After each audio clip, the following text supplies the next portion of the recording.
Welcome back to the Biggie and Smalls podcast. I'm Biggie. And I'm Smalls. Today we're going to talk about Tupac Shakur. Shakur? No, Shakur, right? Shakur.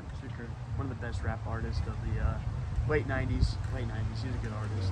We're going to talk about his case and how it was unsolved until very recently.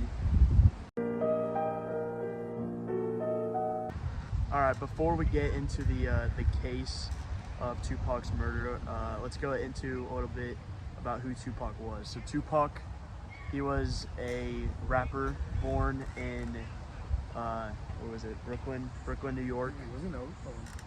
He was raised in Oakland, California. No, he moved to Oakland, California to become a rapper, which is where he started his career. I feel like people move to LA to become a rapper.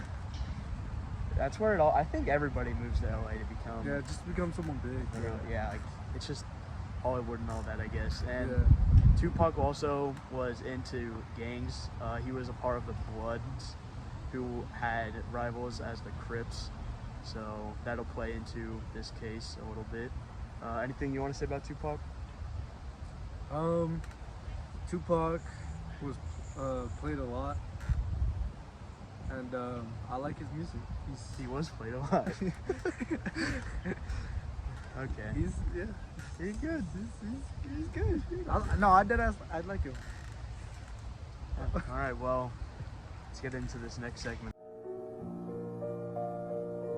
So we're gonna get into Tupac's case, and in the beginning, he attended a Mike Tyson fight. I don't know what Mike Tyson fight. I think it was Lennox. Was it Lennox? It was Lennox? No, it was Lennox. Lennox. It was either Lennox or some dude named Bruce. It doesn't really matter. Something random. But after the fight, he, while he was pulling out of the venue, he was stopped at a red light. It was him in the passenger seat and Suge Knight in the driver's seat, and they were pulled up on by a white Cadillac that fired at their vehicle 8 times and shot Tupac 4 times. I don't think it shot Suge. He might have been shot, but I don't think they really detail it. Yeah, no, they're more on Tupac. But Tupac ends up dying a couple days later because he goes into a coma after he gets shot. He dies. Rest in peace, Tupac.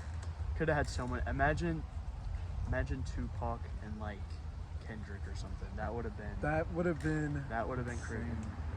Wait, would that even have happened though? He would have lived that long. Yeah. He was only like 24 when he died. He's 24. I think he might have been 42 old. actually. I don't know. 42? I don't think he was either 42. 24 or 42. I don't think he was 42. He was old though. He's definitely old. Alright, so real quick guys, we're gonna get into the timeline. And first, Tupac was seen entering the fight around 8:30. That's when he arrives to the fight. Then at 10, he jumps Oscar Anderson, the guy who claimed to steal the chain. And around 11:15 is when Tupac was seen leaving the fight and getting shot at. And 2 days later, he died.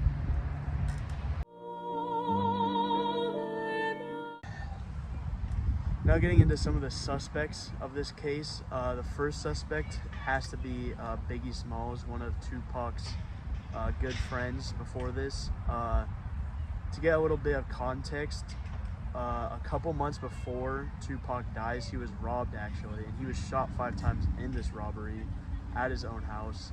And Tupac ever since then suspected it was Biggie who sent those goons on him to rob his house, basically. So this leads Tupac to release a diss track on, Hit 'Em Up on Biggie. Biggie releases another song, basically defending himself and cutting back at Tupac, this is what leads a lot of people to believe that Biggie might have actually got the hit on Tupac after the fight. But now you can talk about Oscar Anderson, our next suspect. So our second suspect is Oscar Anderson, and Oscar Anderson met Tupac around like the middle of the fight.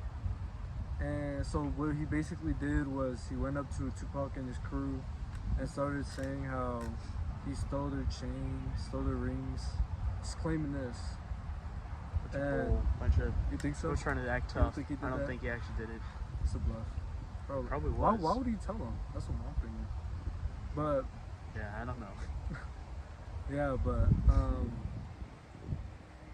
so basically Tupac was seen like an hour earlier or later. He was seen an hour later jumping Oscar Anderson on security footage.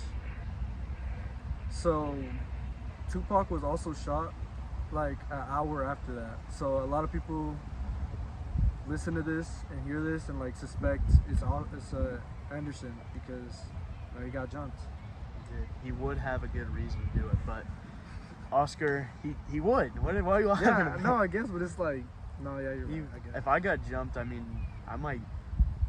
Never mind. What? Never mind.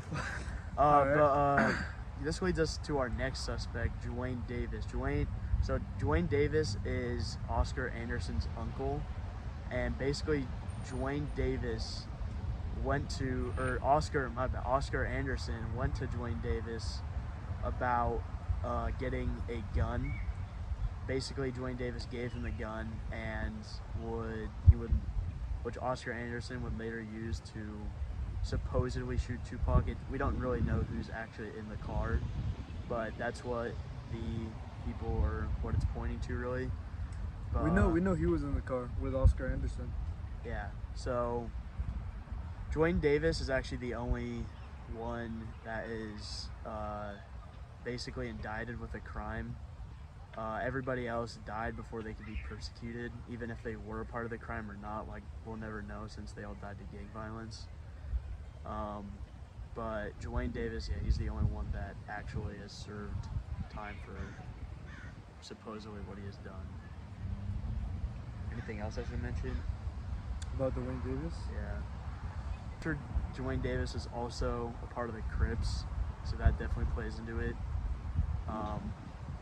But yeah, I think that Davis was arrested after being indicted by the grand jury for the first-degree murder of Shakur. Dwayne Davis is the only person to ever be charged with Tupac's murder. Oscar Anderson died to gang violence. It's still unknown if he was the shooter in the white Cadillac.